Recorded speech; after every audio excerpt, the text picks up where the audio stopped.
एक मजबूत लोकतंत्र के लिए विपक्ष का मजबूत होना अति आवश्यक है। आप सोच रहे होंगे कि मैं ऐसा क्यों बोल रहा हूँ।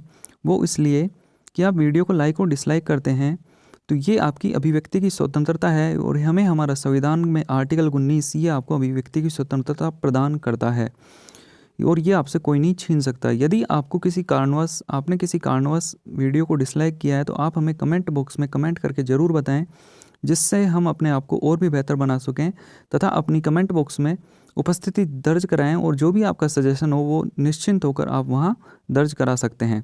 वैसे मैं और मेरी टीम कोई भी जब हम वीडियो अपलोड करते हैं तो पहले हम वीडियो को 2-3 पैरामीटर हमारे जो मानक स्टैंडर्ड हैं उन पर हम खरा उतरने के पश्चात ही कोई भी वीडियो पोस्ट करते हैं। तो फ्रेंड्स चलिए शुरू करते हैं। तो जैसा कि आप जानते हैं, यदि आपको कोई भी क्यूरी हो या फिर आपको कोई जानकारी लेनी हो तो आप बेफिक्र होकर 9983321571 पर व्हाट्सएप कर सकते हैं। तो दोस्तों मित्रों, मैंने कल जो वीडियो अपलोड किया था वो फर्स्ट फेज़ में जितनी भी शिफ्टों में आपका एग्ज़ाम हुआ था वो आपका कंडक्ट हुआ था 28 दिसंबर से लेकर के 13 जनवरी के बीच में आपका फर्स्ट फेज़ का एग्ज़ाम हुआ था। तो जिसमें जितनी भी प्रोबेबिलिटी थी मोस्ट हार्डेस्ट शिफ्ट की, जो सबसे ज़्यादा कठिन शिफ्ट थी, वो मैंने वहाँ पर कवर की थी। और उसी श्रृंखला को आगे बढ़ाते हुए आज मैंने कवर किया है जो सेकंड फेज़ का जो आपका एग्ज़ाम हुआ था 16 जनवरी से 30 जनवरी के बीच में, लगभग 28 से 30 शिफ्टों के बीच में वो एग्ज़ाम हुआ। उसमें कौन कौन सी शिफ्ट ऐसी थी जिनके अंदर नॉर्मलाइजेशन में नंबर बढ़ने की अधिकतम संभावना है, मतलब कि सबसे हार्डेस्ट शिफ्ट, वो मैंने आपके सामने लाने का प्रयास किया है। तो चलिए 1 बाय 1 सभी को शुरू करते हैं। तो आप यहाँ देखेंगे कि जो 19 जनवरी की जो फर्स्ट शिफ्ट थी वो हार्डेस्ट की श्रेणी में आती है। क्यों? क्योंकि उसमें मैथ भी आपकी हार्ड थी, रीजनिंग आपकी वहाँ पर मॉडरेट थी और जो जी के जीएस था वो भी मॉडरेट था। मैथ हार्ड क्यों थी? कुछ हार्ड क्वेश्चन लेवल तो बिल्कुल ऐसा ज़्यादा टफ नहीं था, लेकिन हार्ड इसलिए कि जो मैथ थी वो आपकी वहाँ पर कैलकुलेटिव आ गई थी। नेक्स्ट शिफ्ट की तरफ बढ़ते हैं तो आप यहाँ देखेंगे कि जो 21 जनवरी की फर्स्ट शिफ्ट थी वो भी हार्ड की श्रेणी में थी। क्यों? क्योंकि जो मैथ थी उसमें कन्फ्यूजिंग ऑप्शंस थे और जो रीजनिंग थी वो आपकी हार्ड थी क्योंकि उसके अंदर शायद पजल पूछ ली गई थी, और जो कोई जीके और जीएस था आपका वो यहाँ पर मॉडरेट था।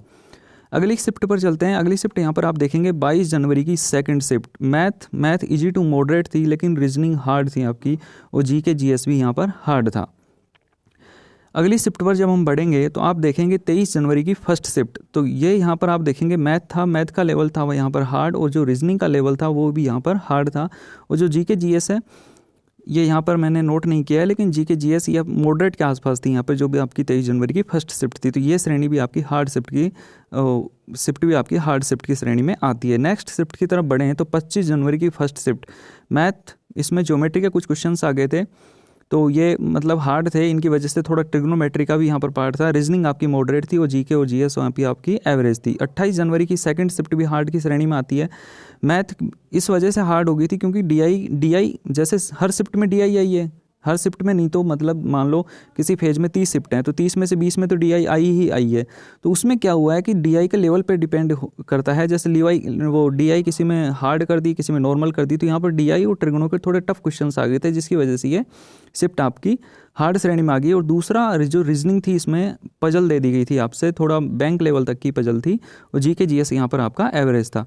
अगली शिफ्ट पर बढ़ेंगे तो अगली शिफ्ट देखेंगे आप 29 जनवरी की सेकंड शिफ्ट। यहाँ पर मैथ का लेवल था वो हार्ड था, रीजनिंग का आपका मॉडरेट था, और जीके जीएसई यहाँ पर हार्ड थी। 10 जनवरी वो आपकी आती है 30 जनवरी की फर्स्ट शिफ्ट। बिल्कुल मैथ यहाँ पर मॉडरेट थी लेकिन रीजनिंग का आपका लेवल हार्ड था, जीके जीएस हार्ड था। अब आप सोच रहे होंगे कि ये तो लगभग 7-8 शिफ्ट हैं, तो मैंने इनको क्यों लिया है? ये मैंने इसलिए लिया है क्योंकि जितनी आपकी ये 7-8 शिफ्ट हैं, और मान लो उस सेकंड फेज में आपकी 30 शिफ्ट थी, अब ये 7-8 है तो लगभग जो 20-22 शिफ्ट बच गई, तो 20-22 शिफ्ट पर जो नॉर्मलाइजेशन का प्रभाव पड़ेगा और तो इन जो 7-8 शिफ्ट हैं इन पर उनकी तुलना में ज़्यादा पड़ने वाला है। क्यों? क्योंकि ये मोस्ट टफ शिफ्ट हैं आपके सेकंड फेज एग्जामिनेशन की। तो ऐसा मत सोचिए कि जो बाकी की शिफ्ट बच गई हैं उन पर नॉर्मलाइजेशन का प्रभाव नहीं पड़ेगा। मैंने प्रीवियस वीडियो में बताया था कि नॉर्मलाइजेशन का प्रभाव है आपकी हर शिफ्ट पर पड़ेगा। हो सकता है आपके नंबर घटें या बढ़ें, लेकिन जो ये 7-8 शिफ्ट हैं इन शिफ्टों पर उनकी तुलना में, बची हुई शिफ्टों की तुलना में ज़्यादा प्रभाव पड़ने वाला है। मतलब जो नॉर्मलाइजेशन है उसमें ज़्यादा अंक थोड़े बढ़ने वाले हैं। तो उम्मीद करता हूँ आपको वीडियो पसंद आया होगा, तो वीडियो को लाइक कीजिए और हमारे चैनल को सब्सक्राइब कीजिए। दोस्तों मैं आपसे एक चीज़ और कहना चाहता हूँ कि जो आपने प्यार और विश्वास हमारे ऊपर जताया है, मैं उसके लिए आपको कोटि कोटि धन्यवाद ज्ञापित करना चाहता हूँ।